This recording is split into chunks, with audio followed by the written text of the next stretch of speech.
भारत पालन कर तार 79तम स्वाधीनता दिवस एवं यही उपलक्षे देशर प्रति स्थान में प्रति कोण अनुकोण में पालित हो स्वाधीनता दिवस एवं देखिए जदि यही स्वाधीनता दिवस पर मुझे बर्तमान अच्छी गंजाम जिला पात्रपुर ब्लॉक रे अच्छी एवं पात्रपुर ब्लॉक रे विभिन्न स्कूल रो छात्र छात्री माने एठार उपस्थित अछंती एवं देखिया गले समान मन में एक प्रकार जातीयता भाव उद्रेक होती जातीयता भाव नहीं से उद्बुद्ध होती एवं से समस्ते पात्रपुर ब्लॉक रे एकत्रित होती एठार विभिन्न सांस्कृतिक कार्यक्रम आयोजन करा जाउछि। एठी मध्य स्थानीय विधायक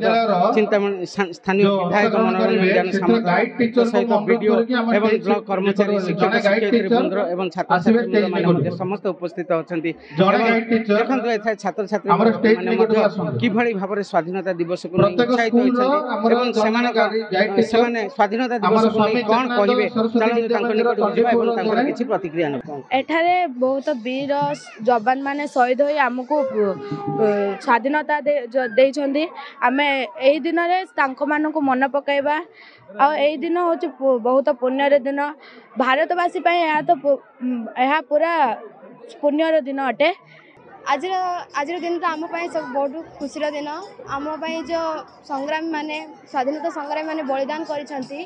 आज आम एत खुशी रे स्वाधीन रही बंचीचु तांके जो आमको आम जो हराई आज भाषण जो भाषण दौरान आम प्रति से गुड़िक आम उपर बहुत प्रभाव पकाई। आज दिन में आम देश स्वाधीन होता एही दिन रे आम देशर स्वाधीनता संग्रामी माने निज देश पय प्राण त्याग करथिले सेथिपय आमे एही दिवस को पालन करिथाउ।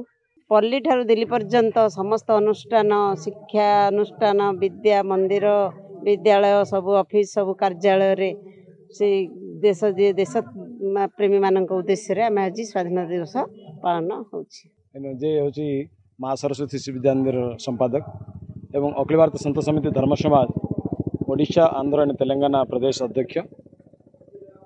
आमर मुख्य लक्ष्य होछि वर्तमान समय रे भारतीयता भारतीय संस्कृति भारतीय परंपरा एवं ई भारत माटी आज स्वाधीनता हबार जो आनंद आमे पाउछे से आनंद देइथिबा राष्ट्रर स्वाभिमान एवं देशप्रेमी बहुत किछि मनीषी माने निजर बलिदान देइछन्ति। ए माटी को आज साकार करवा ए माटी मातृकार नाम को विश्व दरबार रे परिचित करवार से माने उनकर भूमिका बहुत किछि थिला। जदि से माने एई मातृभूमि पाई निजर समस्त जीवन एवं परिवार को उत्सर्ग करी बलिदान देइछन्ति ताहले आज एई समय रे आमे सेई माननकु मन रखी भारतीय परंपरा संस्कृति एवं भारतीयता को बजाय रखापी एभली स्वाधीनता दिवस एवं विभिन्न प्रकार जोटा कि जातीयता दिवस गुड़ पालन करी समस्त एकता करवा यह मोर विश्वास। 79तम स्वाधीनता दिवस देश सारा सभे उत्साह सह पालन करुछंती। एड़ा आम पालन करिया भी आम मनर गर्व गौरव जेहेतु आम अखंड भारत आम समस्ते चेष्टारे अच्छे आम कोर्ट सबु बेले लोकंर मौलिक अधिकार को जगे आसी कोर्ट नथिले लोक माने तांगर मौलिक अधिकार उपभोग करि पारि नथांते। आमर जो भविष्यत जो माने कुनी कुनी छात्र से मानकु सबु बेले से मानकर शिक्षागत अधिकार विषय रे आम कोर्ट बारंबार से मानकु उत्साह देई तांको जेमि शिक्षा रे आगु आगु बढ़िबे ता प्रति प्रेरणा दिया होची। आज आम सारा भारत वर्ष रे 79तम स्वाधीनता दिवस पालन करूछे। तो यही जो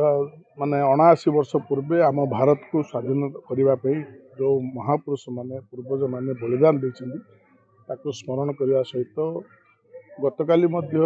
अगस्ट 14 थिला जो विभाजन विभीजिका स्मृति दिवस आम सारा भारत वर्ष पालन करूँ कहीं कौन आमर भारत विखंडित है तेणु आज आम अगस्ट 15 जो पालन करुचे आम भारत वर्ष को अखंड रखापी आमर आउ 2047 बेलू जो विकसित भारत आम लक्ष्य रखीचु। ऐक्य भावनार उद्बुद्ध हो उठी छात्र छात्री माने जो माने देशर भविष्य तथा युवपीढ़ी माने अतीत देश को जो माने स्वाधीन करथिले जो स्वाधीनता संग्रामी मानकर त्याग एवं बलिदान देश पई अति गुरुत्वपूर्ण थिला सही मानकर आदर्श अनुप्राणित हेबा पई एक प्रकार छात्र छात्री माने एवं युवपीढ़ी माने एवं एठारे उपस्थित थिबा समस्त जनसाधारण जातीय पताका तले जातीय पताका निकटरे से शपथ करथिले जे आमे देश मातृकार सेवा करिवु आवश्यक हेले देश पई मध्य जीवन देव जड़े मैडम मध्य कहते जे कौन सी प्रकार देशद्रोही देशद्रोही काम करने उचित नुहे बरं देशात्मबोध देश प्रीति भावना उद्बुद्ध होगा सहित समस्ते जातीय एकतार सूत्र बांधि हुई देशपाई जातिपाई कार्य कले निश्चय आमर उन्नति होगा सहित देश मातृकार सेवा करने सुजोग पाइबा सहित देशर मध्य उन्नति हो पार। गंजाम जिला पात्रपुर ब्लॉक संजय कुमार विश्वास रिपोर्ट खबर ओडिशा।